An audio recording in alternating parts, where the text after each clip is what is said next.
Lecture के अंदर हम स्ट्रक्चर ऑफ मॉलिक्यूल पढ़ने जा रहे हैं और आपको पता है कि मॉलिक्यूल होता क्या है। ये हाइड्रोजन का एक एटम है, जबकि ये हाइड्रोजन के दूसरे एटम के साथ अटैच होता है तो ये मॉलिक्यूल बन जाता है।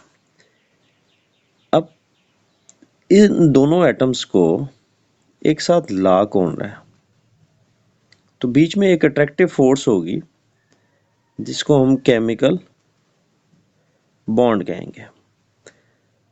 तो इस लेक्चर के अंदर हमने बॉन्ड्स को देखना है कि बॉन्ड्स होते क्या हैं और फिर इनकी तमाम की तमाम टाइप्स को हमने एक ही वीडियो के अंदर कवर करना है। आप चाहे तो एक एक करके बॉन्ड देख लें, चाहे तो पूरी वीडियो देख लें, ये आपकी चॉइस है और आपकी आसानी है। सबसे पहले स्टार्ट करते हैं, केमिकल बॉन्ड होता क्या है। The force of attraction which holds atoms together, एक ऐसी अट्रैक्टिव फोर्स जो एटम्स को एक साथ जोड़े रखती है वो केमिकल बॉन्ड कहलाती है। मिसाल के तौर पे ये एक एटम है और ये दूसरा एटम है, तो ये जो बीच में रॉड से बॉन्ड शो किया गया है ये एक ऐसी कशिश की कुव्वत है जो दो एटम्स को आपस में जोड़ रही है। ये इसी तरह ही है कि जिस तरीके से दो ईंटों को या दो ब्रिक्स को सीमेंट लगाया जाता है उनके बीच में, और सीमेंट क्या करती है, उन दोनों ईंटों को आपस में जोड़े रखती है। इसी तरीके से बॉन्ड जो है वो दो एटम्स को जोड़ के रखता है। Why atoms form chemical bonds, atoms bond बनाते क्यों हैं। In order to attain stability, सबसे पहला जो काम है वो उनका स्टेबिलिटी हासिल करना है, यानी अपने आप को मुस्तहकम या स्टेबल कर सके। जिस तरीके से एक इंसान अकेला नहीं रह सकता, उसकी अपनी ज़िंदगी को चलाने के लिए या कारोबार को चलाने के लिए मुख्तलिफ लोगों के साथ राब्ता ज़रूरी है, लिंक ज़रूरी है, इसी तरीके से एटम को भी स्टेबल रहने के लिए लिंक्स की ज़रूरत होती है। Atoms lower their potential energy, atoms क्या करता है, अपना पोटेंशियल एनर्जी को कम करता है। जिस तरीके से हमें लिंक डेवलप करने के लिए या कुछ रिक्वायरमेंट्स होती हैं हम उनको कम करते हैं तो हमारे लिंक्स ज़्यादा बनना शुरू हो जाते हैं। इसी तरीके से एटम अपना पोटेंशियल एनर्जी कम करता है। Atoms try to complete their valence shells, atoms अपने बैरूनी शेल को मुकम्मल करने की कोशिश करते हैं। तो क्राइटेरिया क्या आ गया कि वैलेंस शेल को मुकम्मल करेगा, उसके लिए अपनी पोटेंशियल एनर्जी कम करेगा और एटम स्टेबल हो जाएगा। लेकिन साथ ही कुछ ऐसे एटम्स हैं जो कि केमिकल बॉन्ड्स नहीं बनाते। मिसाल के तौर पे हीलियम, नियॉन, आर्गॉन, ये सारी की सारी नोबल गैसेस हैं। अब ये बॉन्ड क्यों नहीं बनाती, क्योंकि इनकी जो वैलेंस शेल है वो कंप्लीट होते हैं। जब आपके बैरूनी शेल मुकम्मल हैं तो फिर आपको बॉन्ड बनाने की क्या ज़रूरत है। इसलिए इनको नोबल गैसेस या इनर्ट एलिमेंट्स कहा जाता है। ये किसी के साथ रिएक्शन भी नहीं करते, किसी के साथ बॉन्ड नहीं बनाएंगे। केमिकल बॉन्ड के रिगार्डिंग हमारे पास दो रूल्स हैं। एक रूल हमारे पास है डुप्लेट रूल। अब ये जो डुप्लेट है दैट स्टैंड फॉर टू।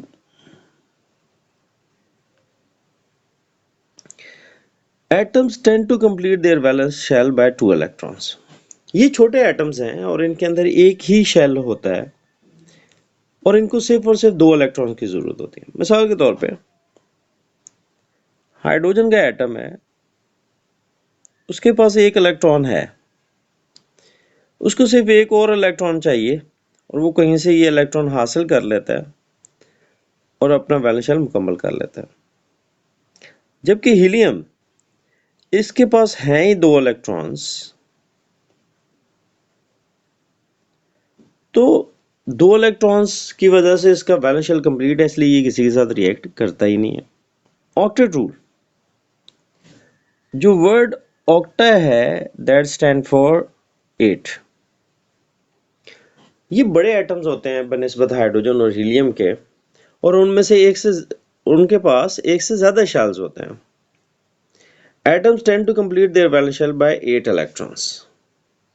यानी एटम्स अपने आप को स्टेबल करने के लिए अपने वैलेंस शेल मुकम्मल करते हैं 8 इलेक्ट्रॉन्स के जरिए। कार्बन, अब कार्बन का एटॉमिक नंबर जो है वो 6 है। इसके पहले शेल में 2 इलेक्ट्रॉन्स जबकि दूसरे में 4। अब ये जो 4 इलेक्ट्रॉन्स हैं, जब तक ये 8 नहीं होंगे कार्बन स्टेबल नहीं होगा। तो कार्बन अपने जैसे कार्बन या किसी दूसरे एटम के साथ मिलकर बॉन्ड बनाता जाएगा।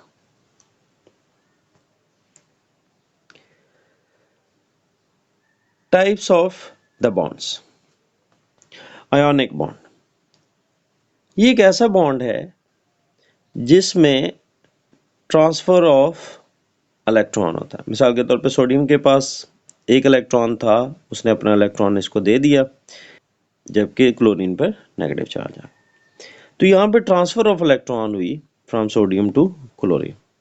तो एक ऐसा बॉन्ड जिसमें इलेक्ट्रॉन की मुकम्मल मुंतकिली हो रही है, मुकम्मल तौर पे ट्रांसफर हो रहा है एक एटम से दूसरे एटम में, आयोनिक बॉन्ड कहलाता है। इसी तरीके से हमारे पास दूसरा बॉन्ड है कोवलेंट बॉन्ड। यहाँ पे म्यूचुअल शेयरिंग होगी। मिसाल के तौर पे हाइड्रोजन हाइड्रोजन, तो ये अपने इलेक्ट्रॉन म्यूचुअली शेयर करते हैं। म्यूचुअल से मुराद है इक्वल शेयरिंग, यानी बराबर से जो है वो शेयर कर रहे हैं। कोऑर्डिनेट कोवलेंट बॉन्ड, यहाँ पे कोऑर्डिनेशन हो रही है, यानी हो तो शेयरिंग रही है लेकिन एक ही एटम दोनों इलेक्ट्रॉन प्रोवाइड कर रहा है। तो ऐसे बॉन्ड को कोऑर्डिनेट कोवलेंट बॉन्ड कहते हैं। पहला बॉन्ड है जी ionic bond, a chemical bond which is formed by transfer of electron from one atom to another atom। यानी एक ऐसा बॉन्ड है जिसमें एक एटम से इलेक्ट्रॉन दूसरे एटम को जा रहा है। इसको हम एग्जांपल से एक्सप्लेन करते हैं, आपको ये डेफिनेशन समझ आ जाएगी। राइट, हमारे पास एग्जांपल है सोडियम क्लोराइड की। सोडियम की इलेक्ट्रॉनिक कॉन्फ़िगरेशन जब आप देखते हैं तो फर्स्ट शेल में 2 इलेक्ट्रॉन्स, जैसे कि यहाँ पे आपको नजर आ रहा है। सेकंड में आपके पास है 8 इलेक्ट्रॉन्स इस शेल में। थर्ड में आपके पास है 1 इलेक्ट्रॉन। जबकि क्लोरीन हमारे पास है 2 8 7 17 इलेक्ट्रॉन्स, ये वाला। अब अगर आप ऑक्टेट रूल को देखें तो हमारे पास 8 इलेक्ट्रॉन्स होने चाहिए थे। अब सोडियम जो है उसको 7 इलेक्ट्रॉन्स मजीद चाहिए, जो कि नामुमकिन है। क्लोरीन को सिर्फ 1 इलेक्ट्रॉन चाहिए। तो सोडियम क्या करता है, अपना इलेक्ट्रॉन जो है वो इसको दे देता है। अब सोडियम के पास सिर्फ 2 शेल रह गए, यानी 2 एंड 8, और इसके ऊपर पॉजिटिव चार्ज आ गया। जबकि क्लोरीन के पास 2 8 8, और इसके ऊपर क्योंकि एक एक्स्ट्रा इलेक्ट्रॉन आ गया तो इसके पास नेगेटिव चार्ज हो गया। अब यहाँ पे इलेक्ट्रॉन जो है वो मुकम्मल तौर पे ट्रांसफर हुआ है सोडियम से क्लोरीन की तरफ। ये बॉन्ड हमेशा मेटल और नॉन मेटल के दरम्यान बनता है। मेटल अपना इलेक्ट्रॉन देता है क्योंकि वो इलेक्ट्रोपॉजिटिव होते हैं, और नॉन मेटल वो इलेक्ट्रॉन लेते हैं क्योंकि वो इलेक्ट्रोनेगेटिव होते हैं। Chemical bond which is formed by mutual sharing of electrons between two atoms। एक ऐसा केमिकल बॉन्ड जो 2 एटम्स के दरमियान शेयरिंग से बनता हो, कोवलेंट बॉन्ड कहलाता है।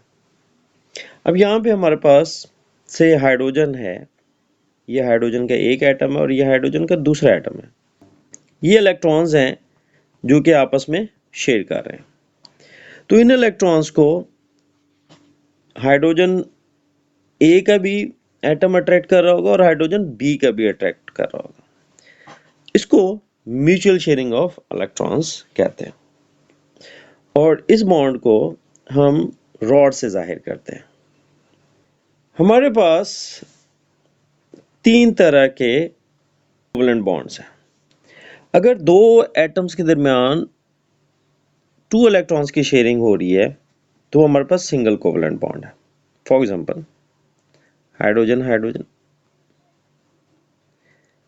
CH4 कार्बन बॉन्ड तो 4 बना रहा है लेकिन सारे के सारे सिंगल। तो यहाँ पे भी 2 इलेक्ट्रॉन्स की शेयरिंग हुई है, यहाँ पे भी 2 इलेक्ट्रॉन्स की, यहाँ पे भी 2 इलेक्ट्रॉन्स की और यहाँ पे भी 2 इलेक्ट्रॉन्स की। Cl2।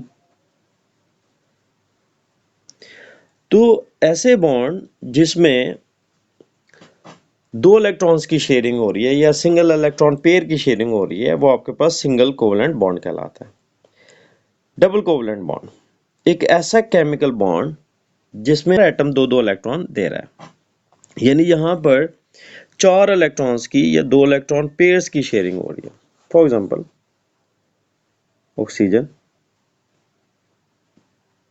C2H4।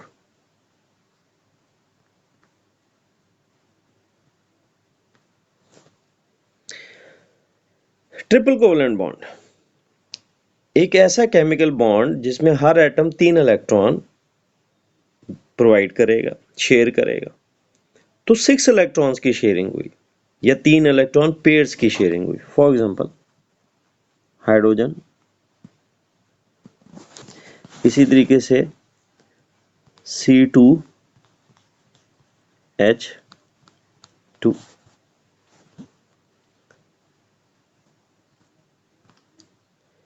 इसके अलावा depending upon the electron activity, यानी इलेक्ट्रॉन एक्टिविटी के फर्क की वजह से भी 2 तरह के बॉन्ड्स बनते हैं। पहला है पोलर कोवेलेंट बॉन्ड।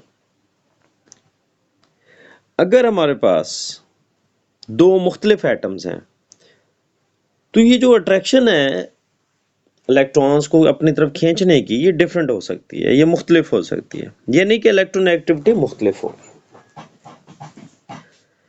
अब फॉर एग्जांपल बॉन्ड है आपके पास हाइड्रोजन और क्लोरीन का, ये 2 इलेक्ट्रॉन शेयर तो हुई हैं लेकिन क्लोरीन ज्यादा इलेक्ट्रोनेगेटिव है बनिस्बत हाइड्रोजन के। तो एज अ रिजल्ट ये जो इलेक्ट्रॉन पेयर है ये क्लोरीन के ज्यादा नजदीक है, तो एज अ रिजल्ट इसके ऊपर पार्शियल नेगेटिव चार्ज आएगा। ये कंप्लीट नेगेटिव नहीं होगा बल्कि जुजवी नेगेटिव यानी पार्शियल नेगेटिव। स्टिल हाइड्रोजन मुकम्मल तौर पे इसको दे नहीं रहा बल्कि अट्रैक्ट कर रहा है। तो हाइड्रोजन से क्योंकि इलेक्ट्रॉन पेयर दूर है इसलिए इनके ऊपर पार्शियल पॉजिटिव चार्ज आएगा। तो एक ऐसा बॉन्ड जो कि है तो कोवेलेंट लेकिन 2 मुख्तलिफ एटम्स के दरमियान में बन रहा है और उसमें इलेक्ट्रॉन एक्टिविटी का फर्क भी वाज़ेह है, तो वो पोलर कोवेलेंट बॉन्ड बनेगा। यानी हम कहेंगे कि ये हमारे पास पॉजिटिव पोल है और ये हमारे पास नेगेटिव पोल है। पोल से मुराद एंड्स लिया जाता है। अब इसमें एग्जांपल जो है हमारे पास HCl और HF की है। नॉन पोलर कोवेलेंट बॉन्ड एक ऐसा कोवेलेंट बॉन्ड जो 2 एक जैसे एटम्स के दरमियान में बन रहा है, वो नॉन पोलर कोवेलेंट बॉन्ड बन रहा है। अब यहाँ पे इलेक्ट्रॉन्स शेयर हैं और इनको एक हाइड्रोजन भी उसी ताकत से खींच रहा है जिस तरह दूसरा एटम खींच रहा है। तो ये एक म्यूचुअल और इक्वल शेयरिंग होगी और ये दरमियान में होंगे, बराबर के शेयर हो रहे होंगे। तो ऐसा बॉन्ड जो है वो नॉन पोलर कोवेलेंट बॉन्ड कहलाता है। इसमें इलेक्ट्रॉन एक्टिविटी का फर्क 0 होगा या बहुत कम होगा। तो एग्जांपल में हमारे पास हाइड्रोजन है और Cl2। तीसरा बॉन्ड है coordinate covalent bond. A covalent bond in which shared pair of electron is provided by only one atom। यानी इलेक्ट्रॉन्स की शेयरिंग तो हो रही है लेकिन जो शेयर्ड पेयर ऑफ इलेक्ट्रॉन है वो सिर्फ और सिर्फ एक एटम दे रहा है, तो वो इलेक्ट्रॉन पेयर डोनर होगा जबकि दूसरा इलेक्ट्रॉन पेयर एक्सेप्टर होगा।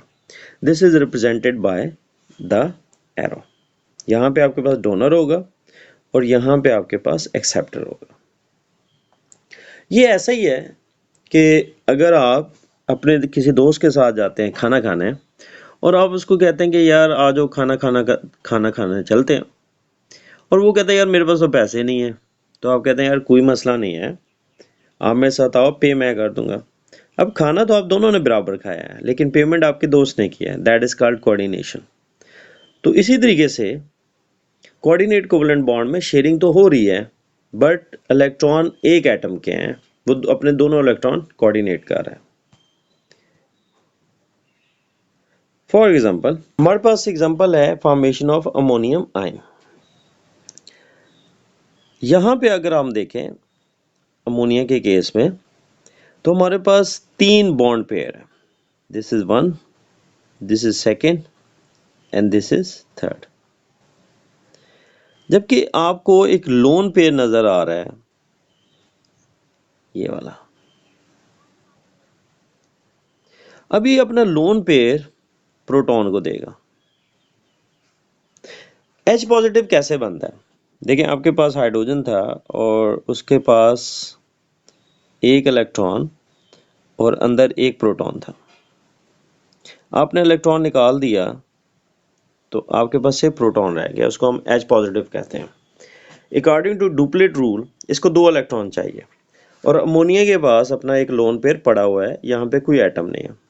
तो वो क्या करेगा, कोऑर्डिनेट कर देगा हाइड्रोजन के साथ।